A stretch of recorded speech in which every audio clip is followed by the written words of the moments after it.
J'espère sincèrement que tout va pour le mieux de votre côté. Mais hélas, une fois de plus, un nouvel épisode absurde vient illustrer le naufrage collectif du régime de Tebboune. On croyait avoir tout vu, mais ce régime semble déterminé à repousser les limites de l'incohérence. Depuis toujours, cette obsession pour confier les rênes du pays à des hommes aux cheveux blanchis par le temps, souvent plus proches du service de gériatrie que de celui des affaires étrangères, freine le moindre souffle de progrès. Ce n'est un secret pour personne la concentration du pouvoir entre les mains d'anciens, parfois affaiblis, souvent déconnectés et presque toujours figés dans une vision poussiéreuse du monde, empêche toute avancée réelle. Ces hommes usés par les années dépassées par les enjeux ne parviennent ni à suivre le rythme ni à honorer les responsabilités qu'implique leur fonction. Résultat, un pays en panne, gouverné par des fantômes du passé incapables de se réinventer ou simplement de se mettre à jour. L'affaire qui vient d'éclater n'est pas juste embarrassante. Elle incarne cruellement une réalité qu'on évite de regarder en face. L'Algérie souffre non seulement d'un déficit démocratique de corruption rampante ou d'injustice chronique, mais aussi, tenez-vous bien, d'un mal bien plus organique, le grand âge de ceux qui nous gouvernent. On parle ici de dirigeants qui frôlent ou dépassent allègrement les 80 ans. À cet âge, ce ne sont plus les idées qui fusent, ce sont les délires qui pointent. Ce n'est pas une insulte, c'est un fait médical. Le cerveau fatigue le corps, accuse le poids des décennies, et la moindre responsabilité devient une montagne. Comment peut-on attendre d'un octogénaire qu'il gère les tempêtes du pouvoir, qu'il résiste à la pression, ou qu'il suive le rythme d'un monde qui évolue à la vitesse de la lumière? Un homme de 83 ans, aussi respectable soit-il, n'a ni l'élan physique ni la lucidité constante pour assumer une telle charge. Et pourtant, chez nous, cette gérontocratie règne sans partage au point de devenir un obstacle frontal à toute ambition de redressement. Et voilà qu'une nouvelle histoire vient confirmer tout ce que je dis depuis longtemps. L'ambassadeur d'Algérie au Liban, Kamel Bouchama, vient d'être débarqué officiellement, mis à la porte, le 1er octobre 2025, après un scandale qui a fait l'effet d'une bombe. Cet homme que certains connaissent comme un écrivain et un intellectuel arabisant traîne derrière lui un long parcours dans les hautes sphères depuis les années 80. Je l'avais croisé il y a longtemps à une époque où il avait encore l'allure d'un penseur sûr de lui. Mais aujourd'hui, soyons honnêtes, l'âge pèse lourdement sur ses épaules. Nommé au Liban en février 2025, après un passage en Syrie dont il a été rappelé d'après le récit donné à la suite des bouleversements politiques là-bas, il semblait déjà à bout de souffle. Et puis vient ce fameux événement culturel à Beyrouth. Un discours, un pupitre, un public tranquille et soudain il part complètement en vrille. On aurait dit qu'il s'échappait totalement de la réalité, phrases incohérentes, propos décousus. À l'oreille, ça sonnait clairement comme un moment d'égarement total. Alzheimer ou simple naufrage du grand âge.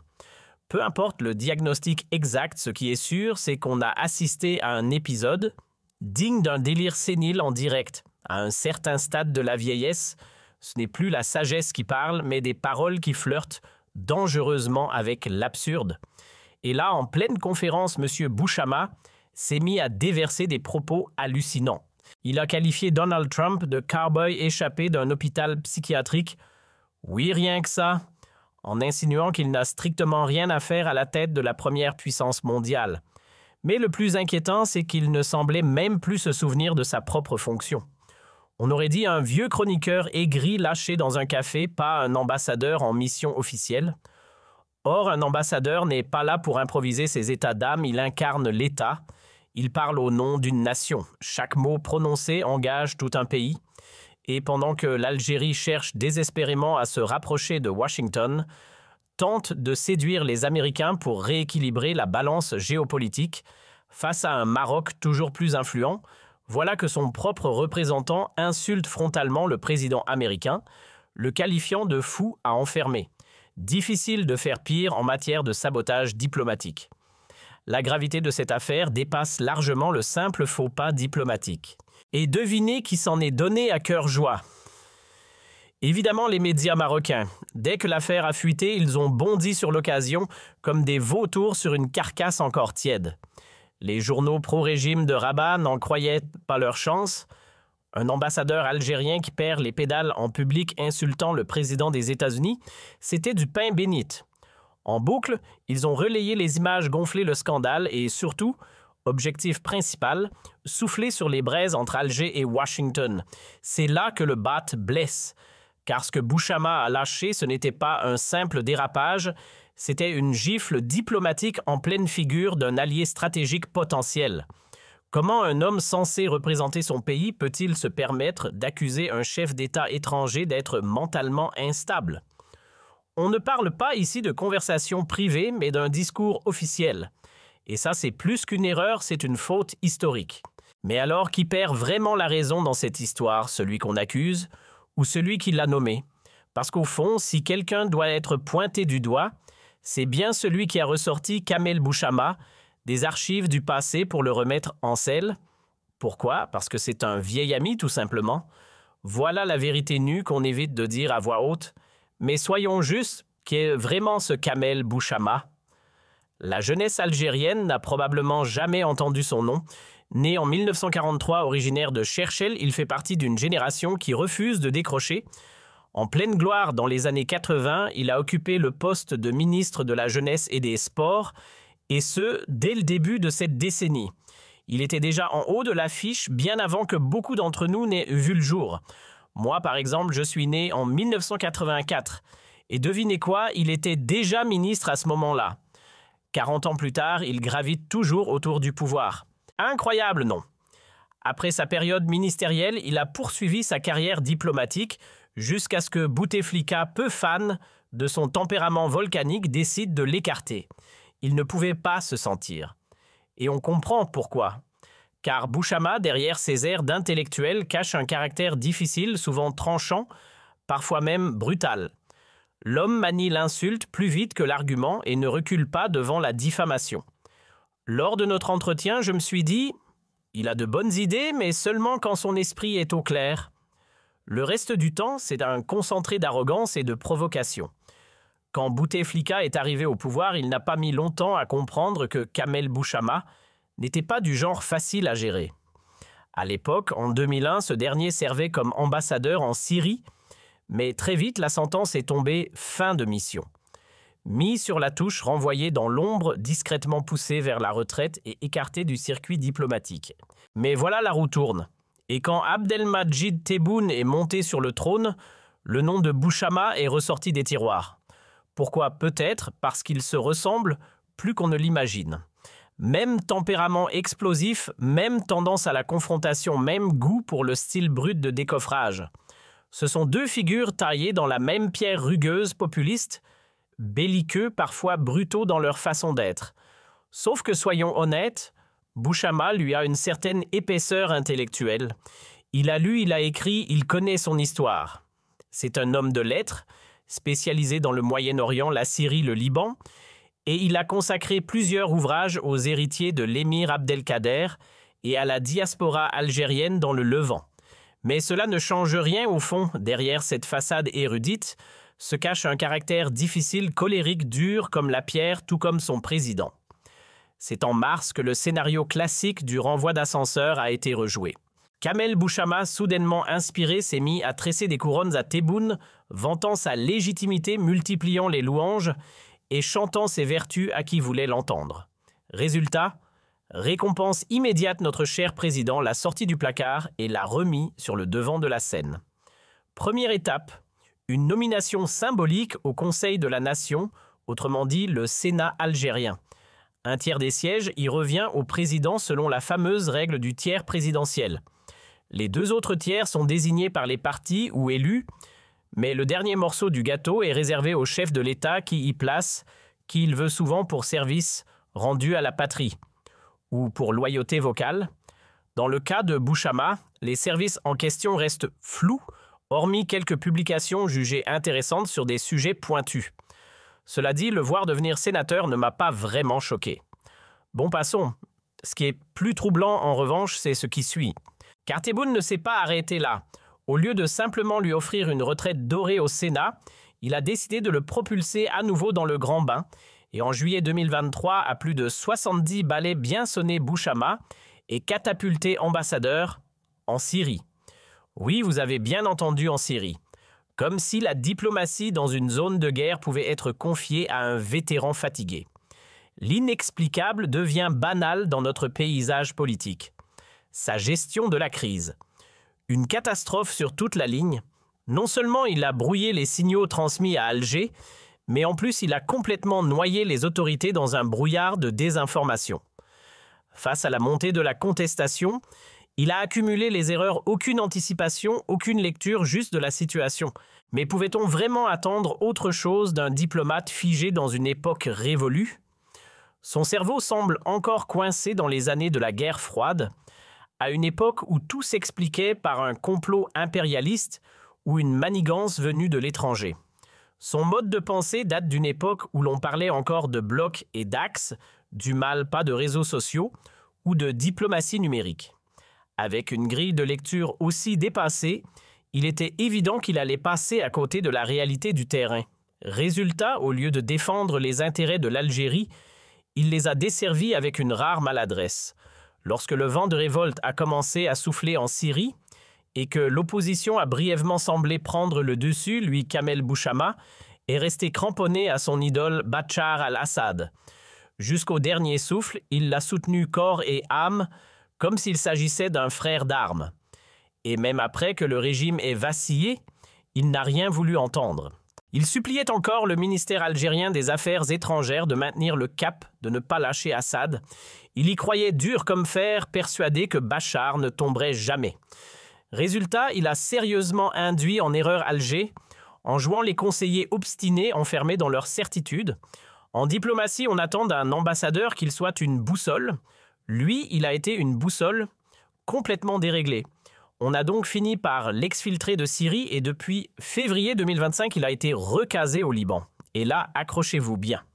Le 23 septembre, lors d'un événement culturel intitulé « Liban-Algérie, une histoire brillante et un avenir radieux », organisé main dans la main avec les autorités libanaises, notre cher ambassadeur était convié à prendre la parole. Et il l'a prise pour plonger tout le monde dans l'embarras. Le discours, une véritable débandade verbale.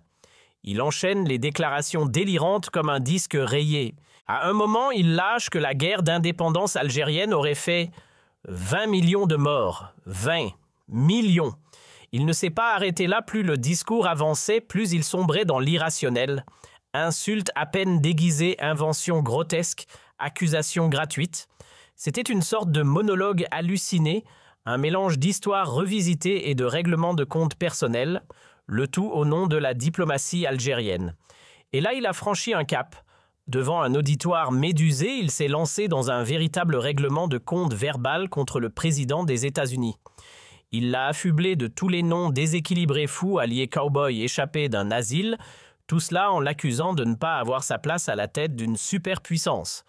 Les Libanais présents dans la salle en sont restés bouche bée. Et pour cause, ce genre de propos tenus publiquement sur leur territoire pouvait bien leur retomber dessus. Car quand un ambassadeur étranger insulte le président américain lors d'un événement co-organisé par leur propre gouvernement, cela devient un problème diplomatique. Un diplomate, même s'il bénéficie d'une certaine latitude, ne peut pas tout se permettre. La scène ne se déroulait pas dans un bistrot, mais dans une conférence officielle encadrée par les institutions libanaises. Et dans ce cadre-là, tenir des propos aussi incendiaires relève du scandale international. Ce n'était plus de la franchise, c'était un tir tendu contre le protocole. Rappel fondamental dans le monde de la diplomatie, un ambassadeur n'est pas un individu libre de dire ce qu'il pense à la volée. Il n'est pas un chroniqueur ni un éditorialiste. Il est la voix officielle de son pays, une extension vivante de l'État qu'il représente. Chaque mot qu'il prononce, chaque geste qu'il fait, chaque discours qu'il lit est interprété comme la position officielle de sa nation. Ainsi, quand un ambassadeur déraille, ce n'est pas seulement lui qui est discrédité, c'est tout le drapeau qu'il porte. L'image du pays est écornée et ses intérêts peuvent être gravement atteints. Et c'est exactement ce qu'il s'est passé ici. Pendant une semaine entière, la tempête a fait rage. Le Liban ne savait plus comment gérer la gêne. Les médias libanais embarrassés ont tourné autour du sujet. En revanche, du côté marocain, c'était la fête. La presse pro-Rabat s'est empressée de se jeter sur l'affaire pour la faire tourner en boucle. Pire encore, les vidéos de Bouchama en roue libre ont rapidement envahi les réseaux sociaux. La diplomatie algérienne n'a jamais eu autant besoin d'un bouton « effacer ». À ce stade, Tebboune n'avait plus le luxe d'hésiter. L'affaire prenait une ampleur incontrôlable et les conséquences diplomatiques pointaient déjà à l'horizon. Lorsqu'il a été consulté, sa réponse fut immédiate « virez-le ». Ah, pourquoi une telle fermeté soudaine? Parce que malgré tous ses défauts, et Dieu sait qu'il en a, Tebboune n'est pas de ceux qui veulent se brouiller avec les États-Unis. Bien au contraire, il consacre beaucoup d'efforts à bâtir des passerelles avec Washington. Il n'a rien d'un anti-américain doctrinaire. Son objectif est clair, attirer l'intérêt américain vers Alger, réduire l'influence marocaine dans les coulisses diplomatiques et repositionner l'Algérie comme un acteur stratégique fiable.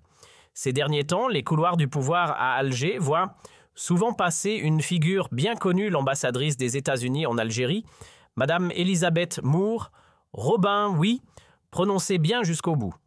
Une diplomate qui visiblement s'entend à merveille avec l'élite algérienne, reçue régulièrement avec les honneurs par le président Abdelmadjid Tebboune, lui-même ou encore par le chef d'état-major Saïd Chengriha, elle incarne cette dynamique nouvelle où l'Algérie tente de tisser des liens solides avec Washington. Depuis la fin 2023, surtout après le revers cuisant de la candidature ratée aux BRICS, Alger a enclenché la vitesse supérieure, créé des partenariats, montré patte blanche, séduire les Américains. Et surtout leur faire comprendre que miser uniquement sur Rabat serait une erreur stratégique. L'objectif est clair, ramener les États-Unis dans l'orbite algérienne et faire de cette relation une carte maîtresse sur l'échiquier régional. Et ce rapprochement n'est pas qu'une affaire de salon doré et de poignées de main. En août 2025, un moment historique s'est joué dans le domaine militaire. Pour la toute première fois, le général Mustafa Ismaili, numéro 2 de l'armée algérienne, a foulé le sol d'une base américaine, celle de l'Africom. Cette invitation hautement symbolique a eu lieu à Stuttgart en Allemagne, là où le commandement des forces armées américaines pour l'Afrique est installé. L'occasion. Une cérémonie de passation entre l'ancien et le nouveau chef de l'Africom entre le 18 et le 21 août. Et au cœur de l'événement, l'image forte d'un général algérien aux côtés de l'ambassadrice américaine. Depuis plusieurs mois, les responsables de l'Africom multiplient les échanges avec Alger, envisageant même une relocalisation partielle du commandement vers le continent africain. Et dans ce ballet diplomatique, l'Algérie joue ses cartes habilement. Mustafa Ismaili, ce jour-là, n'était pas juste un invité, il était le visage officiel de l'armée algérienne. C'était du jamais vu. Pour la première fois de l'histoire militaire algérienne, un haut gradé, et pas n'importe lequel, a foulé le sol d'une base américaine. Pas un conseiller en coulisses, pas un fonctionnaire du ministère de la Défense.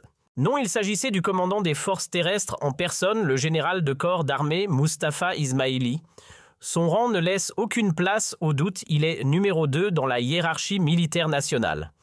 Et surtout, il est considéré comme le successeur naturel du général Saïd Chengriha à la tête de l'état-major. Sa présence ce jour-là n'était pas anodine, c'était un signal fort.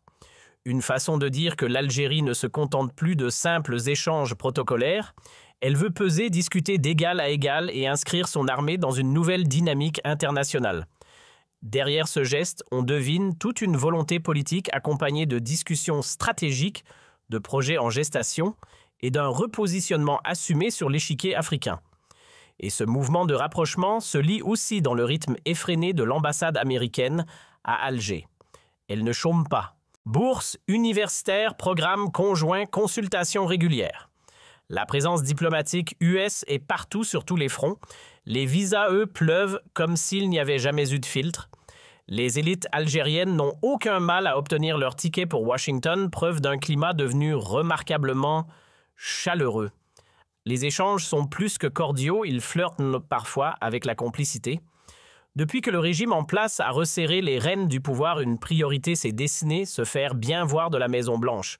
Pourquoi? Parce qu'à Alger, on redoute qu'un alignement aveugle des États-Unis sur la position marocaine déséquilibre totalement le jeu régional. L'enjeu est clair, empêcher Washington de jouer uniquement la carte de Rabat et convaincre que l'Algérie mérite elle aussi une place de choix dans les calculs stratégiques américains.